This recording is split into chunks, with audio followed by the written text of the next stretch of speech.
और ये सब आप तस्दीक कर लीजिएगा। और जो बात मैं कह रहा हूँ, मैं ठोक बजा के कह रहा हूँ। अकील करीम डैडी साहब और बशीर फारूकी साहब, ये दो अफराद इस कराची के अंदर तामीराती सनत से वाबस्ता लोगों को बाकायदा तरगीब दे रहे हैं कि कराची में सरमाया तुम्हारा गैर महफूज है, और वो यहाँ से बहुत सारे बिल्डर्स को इस्लामाबाद और लाहौर ले जाने में, पंजाब ले जाने में कामयाब हो चुके हैं। अकील करीम डैडी साहब इसमें जो रोल अदा कर रहे हैं लोगों को कन्विंस करने का, और मेरे पास बहुत लंबी लिस्ट है जिन्हें वो यहाँ से पंजाब ले जाने में कामयाब हुए। उनके खुद के प्रोजेक्ट उन्होंने अबंडन छोड़ दिए और वो पंजाब में जाके काम कर रहे हैं। नसर टावर के सुप्रीम कोर्ट ने अहकाम दिए कि उसको डिमोलिश कर दिया जाए।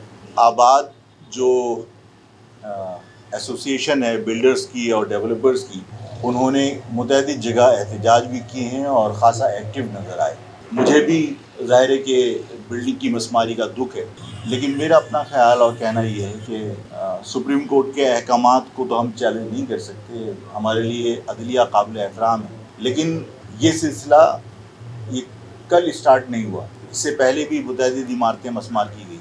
जब रॉयल टावर को मसमार किया जा रहा था, आबाद को उस वक्त भी इतने ही एक्टिविज़म का मुजाहरा करना चाहिए था। मैं इस मसमारी और शहर में होने वाली यके बाद दीगरे कई बिल्डिंगों की मसमारी को किसी और तनाजुर में भी देखता हूँ। मैं आपको एक वाक़या याद दिलाना चाहता हूँ, उसके बाद जो आज हालात हैं उसको समझने में आपको भी मदद मिलेगी और आपके तवज्जुह से गवर्नमेंट ऑफ सिंध और यहाँ के अवाम को भी समझने में मदद मिलेगी। एक वक्त जब मियाँ नवाज शरीफ साहब प्राइम मिनिस्टर थे यहाँ पर, उन दिनों में इस शहर में अमन व अमान का बहुत संगीन मामला दरपेश था और लोग अदम तहफ़्फ़ुज़ का शिकार थे।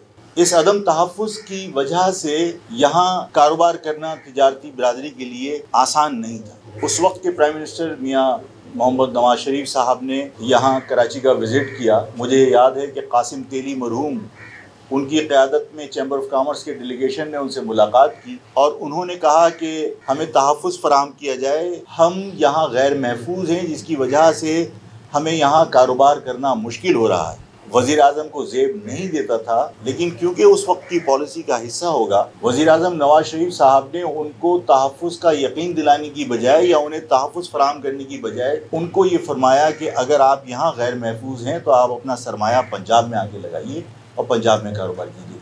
और ये गुफ्तगू और ये स्टेटमेंट अखबारात में पब्लिश हुआ है और उसके रिकॉर्ड्स मेरे पास आज भी मौजूद हैं। जिस तरह नेस्ला टावर को मसमार करने के लिए वक्त की डेडलाइन दी गई कि 15 दिन के अंदर ये डिमोलिश करके कमिश्नर जवाब दाखिल करे वरना उसको जेल जाना पड़ेगा, क्या इसी तरह सिंध गवर्नमेंट को कोई डेडलाइन दी गई कि जो इसमें आबाद मकीन थे उनको 15 दिन के अंदर पैसे वापस कर दिए जाएं? एक मामले में आपने डेडलाइन दी, दूसरे मामले में आपने लीनियंसी बरती, जिसकी वजह से एक आम आदमी सफ़र कर रहा है। कोई भी किसी भी अदालत का फ़ैसला जिसमें अगर आम इंसान के मफादात का तहफ़्फ़ुज़ नज़र न आ रहा हो तो उसको अगर हम अधूरा फ़ैसला कहें तो गलत नहीं होगा। इन तमाम मामलात के ऊपर हम अदब से ये कहते हैं कि जो कुछ हो रहा है इसमें जहाँ सुप्रीम कोर्ट ने माजी में बहुत सारे सो मोटो एक्शन लिए हैं, वो इस कराची के मामलात के ऊपर संजीदगी से कुछ सो मोटो एक्शन ले और ये देखे कि क्या उनके इन फैसलों से कोई और फ़ायदा तो नहीं उठा रहा। इस किस्म के इन इक़दामात के बाद हालत ये है कि कराची से बिल्डर्स को बाकायदा ये तरगीब दी जा रही है कि तुम 3 साल में, देखिए इस किस्म की इमारतें एक दिन में रात में छुप के नहीं बनती। 20 इदारों से, जिसमें सिविल एविएशन भी मौजूद है, जिसमें पाकिस्तान एयरफोर्स भी मौजूद है, इसलिए कि जब बिल्डिंग बनाई जाती है तो उसमें पाकिस्तान एयरफोर्स से भी आप परमिशन लेते हैं, एनओसी लेते हैं, क्योंकि वो हाइट की परमिशन देती है आपको। इसी तरह सिविल एविएशन से आप एनओसीज लेते हैं। 20 डिपार्टमेंट से एनओसी लेने के बाद कोई ये इमारत तामीर होती है और उसमें अरबों रुपए लग जाते हैं और ये एक रात में तामीर नहीं होती। अगर अरबों रुपए की इन्वेस्टमेंट के बाद 3 साल में कोई बिल्डिंग तामीर हो और 3 साल तक तमाम इदारे सोते रहें और अचानक ये फैसला किया जाए कि ये इसमें ये इर्रेगुलरिटीज़ हैं और इसको डिमोलिश कर दिया जाए, तो इसका मकसद ये है कि आइंदा कोई भी शख्स यहाँ इन्वेस्टमेंट करते हुए डरे, इसलिए कि इन्वेस्टमेंट करने के बाद 3 साल के बाद भी इमारत मसमार की जा सकती है।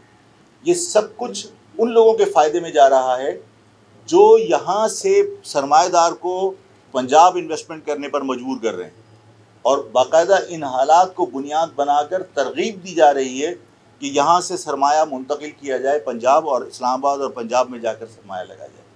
और मैं आज आपके सामने बहुत दुख के साथ ये बात बताना चाहता हूँ और इस पर कोई शक व शुबा नहीं है, मेरे पास बिल्डर्स मौजूद हैं जिन्हें बाकायदा कहा गया कि आप यहाँ इन्वेस्टमेंट मत कीजिए। मेरे पास बिल्डर्स ने आके हमसे कहा कि अब कराची में हम इन्वेस्टमेंट नहीं कर सकते, कराची में हमारी इन्वेस्टमेंट गैर महफूज है।